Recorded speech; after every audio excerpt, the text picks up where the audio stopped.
l'actualité.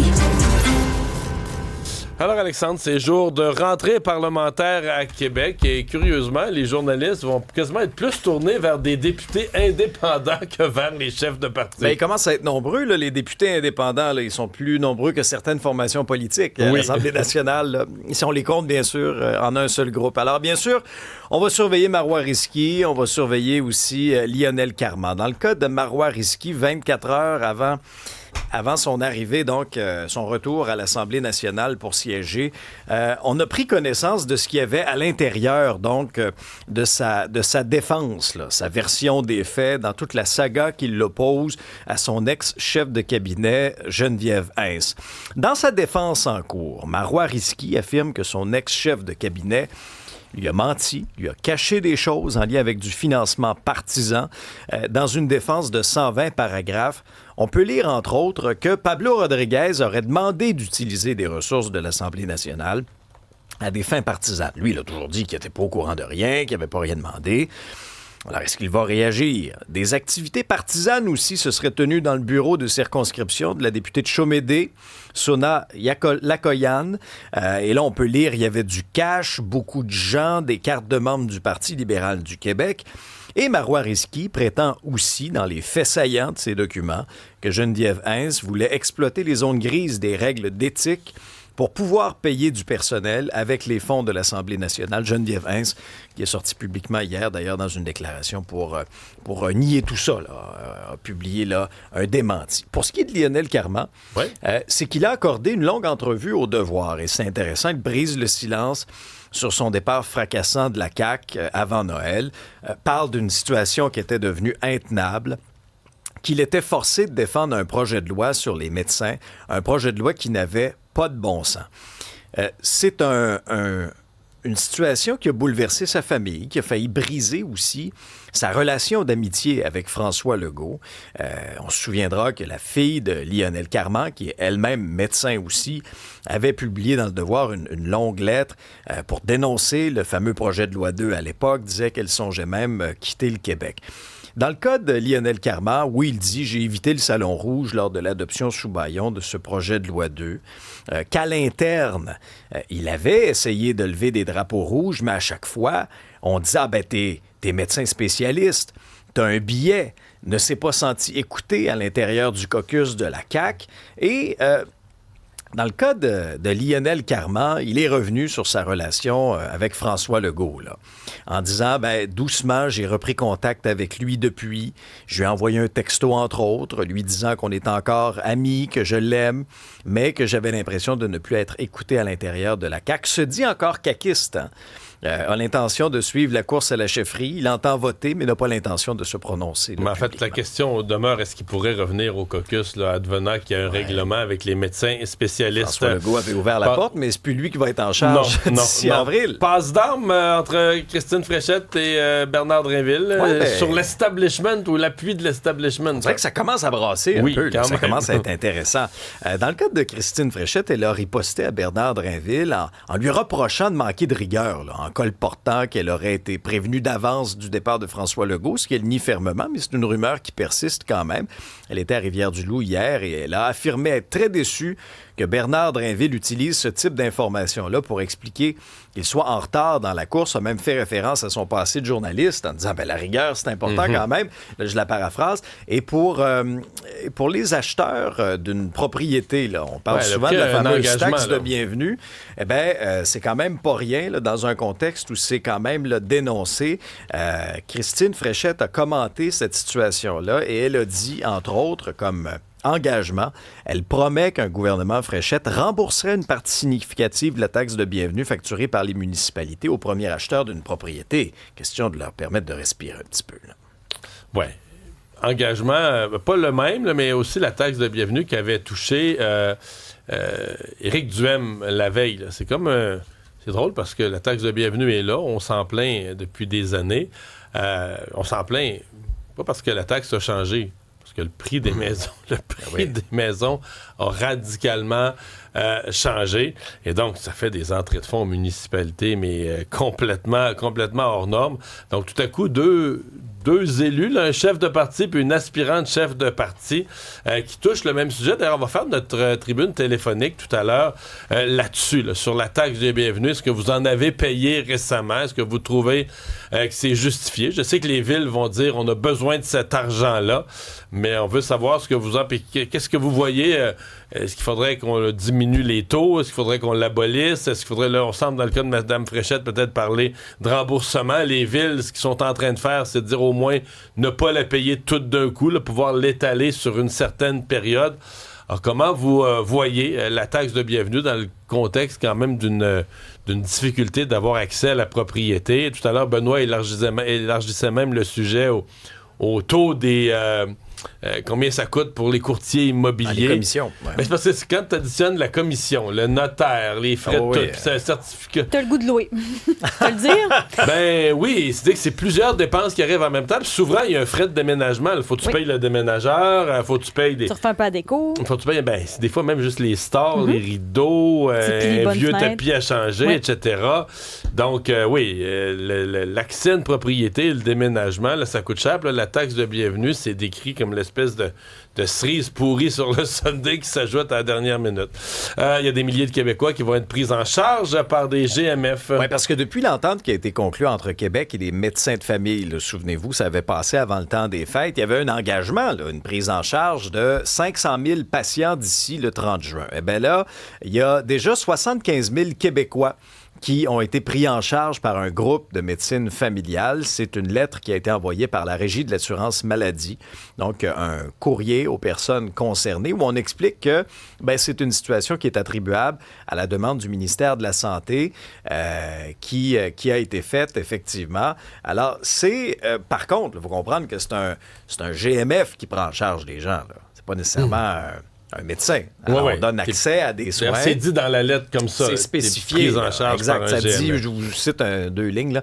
Vous êtes prioritaire pour consulter un médecin ou un autre professionnel de la santé à ce groupe de médecins via le guichet à la première ligne. Il faut quand même passer par là. Mais je pense que si on fait cette annonce ce matin que 75 000 personnes vont recevoir la lettre, je pense que des deux côtés, autant les médecins omnipraticiens que le gouvernement avait besoin, parce que c'est une entente qui a quand même passé un peu difficilement dans le public, avait besoin de montrer, regardez, là, on vous promet des résultats, puis là, on est juste au début février, puis ça commence déjà. Il y a déjà des gens qui vont recevoir la lettre aujourd'hui.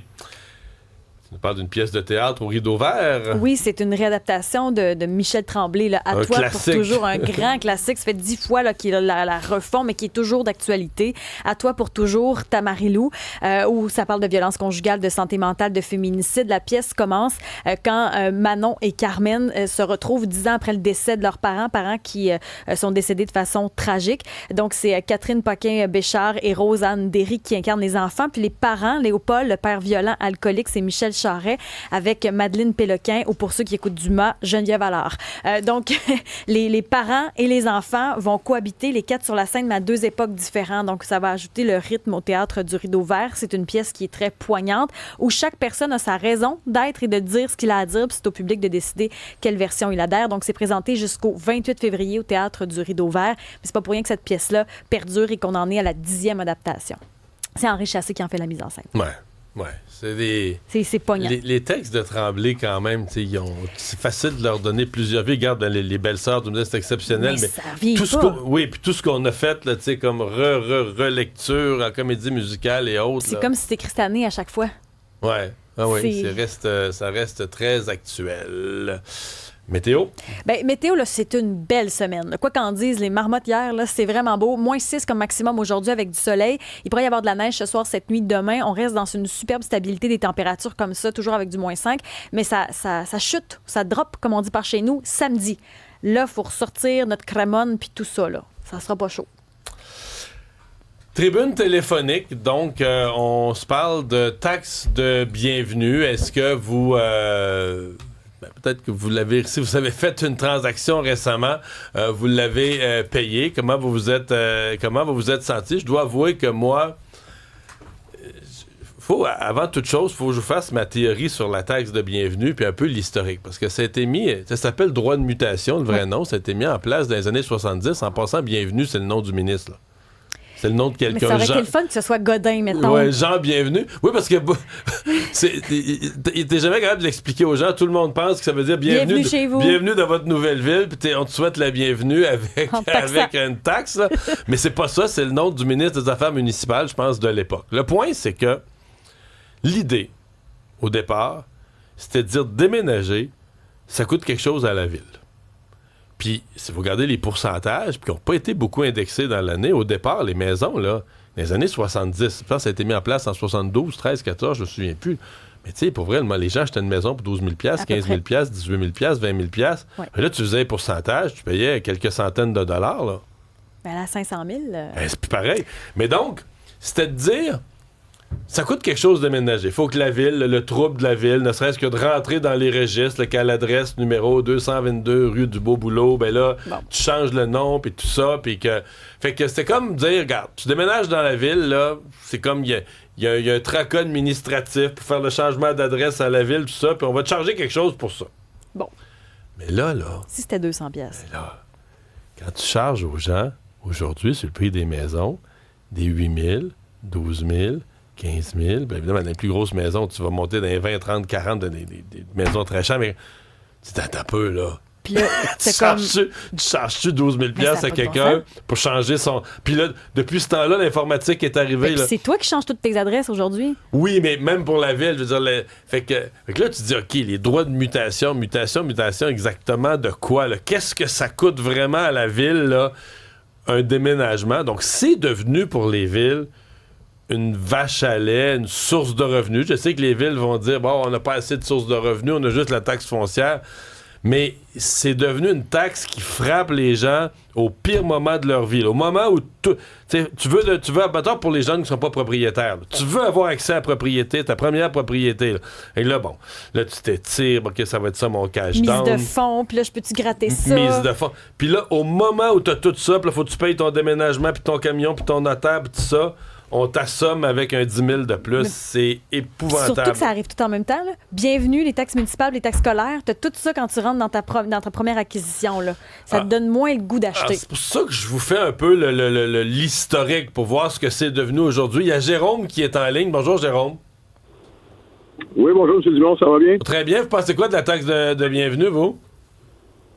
Bah, c'est un mal, on peut dire peut-être un mal nécessaire, mais ce qui arrive dans la taxe de bienvenue, c'est qu'il y a des petites subtilités que les gens ne savent pas. Puis que j'ai été confronté justement en 2024 quand j'ai acheté une maison en rangée neuve. Puis il y a un pourcentage qui est discrétionnaire à chaque ville selon les années. Puis ça, là, ça a fait que, exemple, dans ma rangée, là, mon voisin qui avait acheté en novembre 2023 avec une maison de valeur similaire à la mienne, a payé environ 7-8 000 de moins de taxes que moi qui avait acheté au mois de juin. Ça veut dire que votre ville... dans la ville... OK, ça veut dire, Jérôme, que votre ville, là, elle a changé pas à peu près, elle est allée genre du minimum de la braquette au maximum. Là. Elle a changé pour donner une différence aussi grande sur un an, là? En plein ça. C'est la valeur de la maison quand même assez élevée, là, mais tout de même, là, ça varie. Tu peux demeurer, exemple, à Saint-Lambert, ça va être un certain pourcentage, puis à Longueuil, ça va être un pourcentage différent. Tout ça dans la même année, là, ça varie énormément. Fait que ça, les gens sont pas au courant de ça. Moi, le premier, je l'ai appris quand j'ai vu la facture. Hein. Ouais. Vous avez dit un mal nécessaire, mais tu sais... Est-ce que c'est nécessaire? C'est un peu la question que je pose. Tu sais, en 2026, le fait de déménager le droit de mutation, est-ce que c'est juste devenu une source de revenus pour les villes ou est-ce qu'il y a une logique de mutation? Est-ce que ça coûte quelque chose à la ville là, quand on a... Oui, ça coûte quelque chose, mais est-ce que ça coûte vraiment des milliers de dollars à la ville d'inscrire une nouvelle personne à une nouvelle adresse dans ses registres? Non, sûrement pas. Écoute, quelqu'un va déménager dans une ville, exemple que ce soit Laval ou autre, il va juste changer de rue, puis il va être obligé de payer encore la taxe de bienvenue, là. Fait que c'est ça qui est frustrant aussi, là. Ouais. Hey, Jérôme, merci. C'est parce qu'il y a des histoires de fous, là. Payer 3 fois la taxe de bienvenue en 11 ans dans la même ville. Ben oui, même si tu déménages dans la même ville. Moi, je suis déménagé dans la même ville, puis j'ai repayé la taxe de bienvenue. C'est pas bienvenue dans la ville. Non, c'est non. un droit de mutation. That's Tu it. changes d'adresse. En fait, ils ont corrigé, là. Je pense que c'est Simon Jolin-Barrette. Ils ont corrigé une affaire récemment parce que jusqu'à il y a 3-4 ans, ça, c'était écœurant. Dans le cas de divorce, les gens payaient la taxe de C'est bienvenue. arrivé, là, notre auditeur. J'ai racheté les parts de l'ex-conjoint de ma blonde et la ville m'a chargé une taxe de bienvenue. Ouais, là, ça, c'est supposé être corrigé. C'est fou. C'est supposé être corrigé maintenant. Parce qu'avant ça, même un couple restait dans une maison. La maison était à leurs deux noms. La conjointe rachetait les parts de l'autre. Oui. Puis là, il y a une chose que j'ai au moins 2-3 personnes qui soulèvent ça. Là. La taxe de bienvenue est toujours prise sur le montant le plus cher, le plus élevé entre l'évaluation municipale et la valeur d'achat. Ça n'a aucun sens. Plusieurs personnes qui soulignent ça.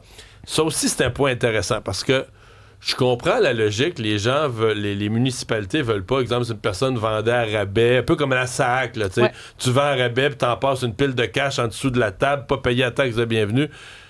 Mais quand les montants sont raisonnables, parce que là, une des personnes qui nous écrit a vécu de la surenchère. Quand tu arrives en surenchère, tu dis, OK, la maison, on demandait 500 000 La maison est évaluée à 475. Le vendeur demande 500. Puis là, finalement, la maison, là, ça monte là, en surenchère à 550. Là, tu as payé la taxe de bienvenue sur 550 alors que l'évaluation... Non, C'est arrivé à Justin. Il dit, moi, je viens de payer 43 000 en taxes. La ville estime à 2 millions le prix de la maison alors que j'ai payé 1,5 à Verdun.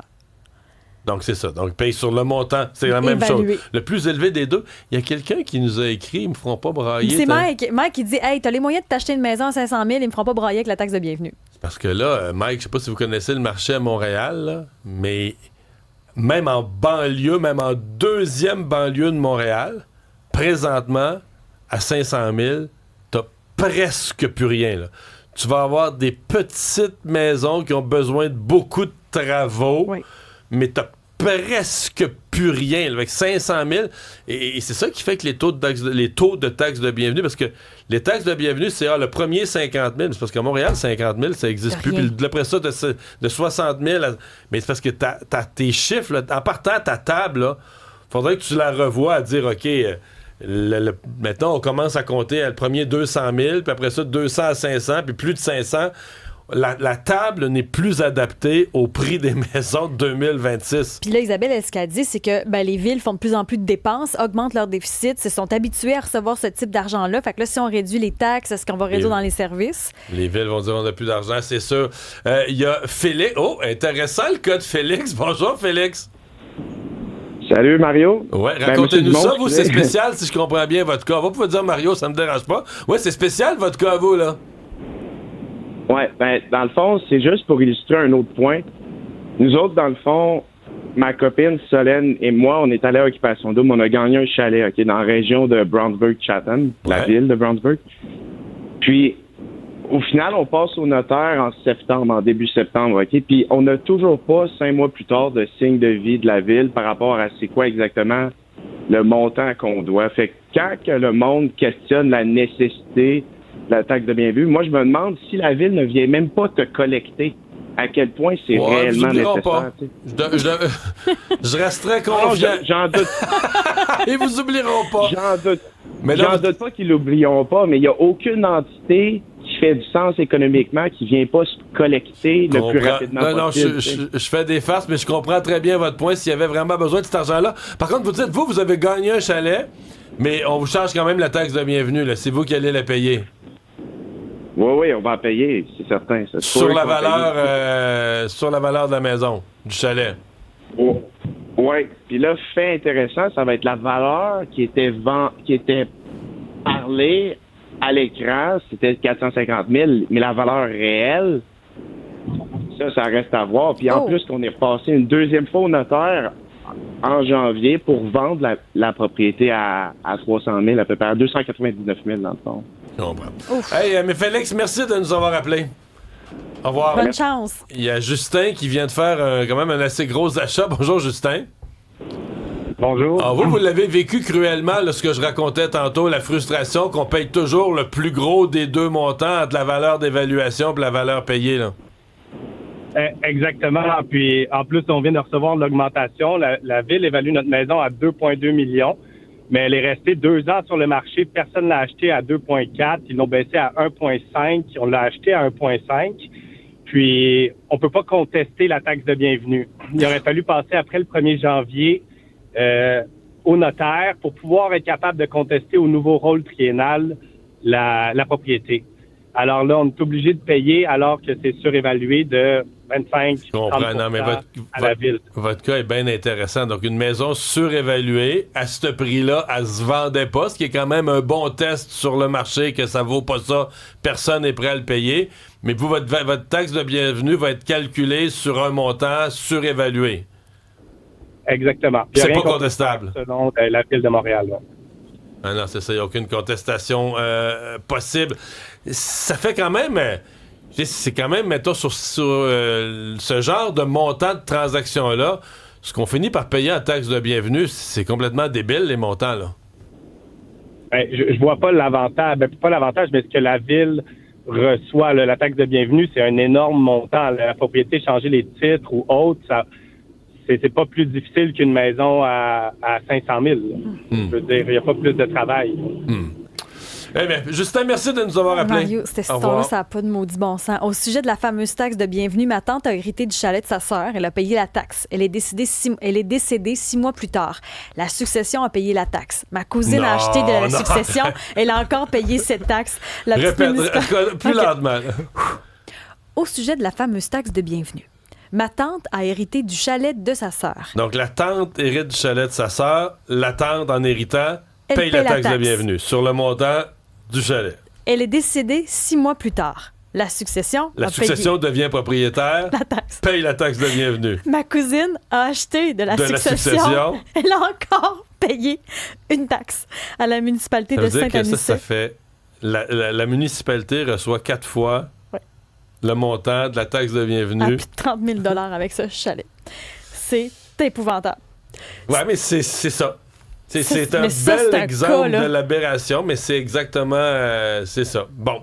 Il y a Sean, je pense, qui est en ligne. Bonjour, Sean. Oui, bonjour à vous tous. Ça va bien ce matin? Ça va très bien. Vous êtes le dernier. Racontez-nous votre histoire de taxe de bienvenue. Oui, ben en fait, qu'est-ce que je veux rappeler à tout le monde, c'est qu'il y a aussi une réalité agricole. Justement, depuis les 20 dernières années, selon Statistique Québec, c'est 60% de moins d'agriculteurs de 35 ans et moins. Mais pensez à ça, justement. Moi, j'ai acheté ici, dans mon petit coin de terre, le long du Richelieu. J'ai fermé la vente à 6,90, évalué à 8,62, mais la valeur réelle était de 9,48. Je peux vous dire que j'en ai fait un vrai parcours du combattant avec le MAPAC et je remercie encore aujourd'hui Jean Garon dans les années 70 pour avoir mis l'exonération, mais pensez à ça, justement, quand on essaie de commencer, si moindrement les gens sont pas assez, dans l'agriculture, sont pas assez vite pour aller chercher ces exonérations-là, à quel point, après ça, on se demande pourquoi il n'y a pas de relève agricole, ben ça peut en faire partie aussi, ça, la taxe de bienvenue. Partie, effectivement, des explications. Sean, merci beaucoup. Bonne journée. Bye-bye. On s'arrête.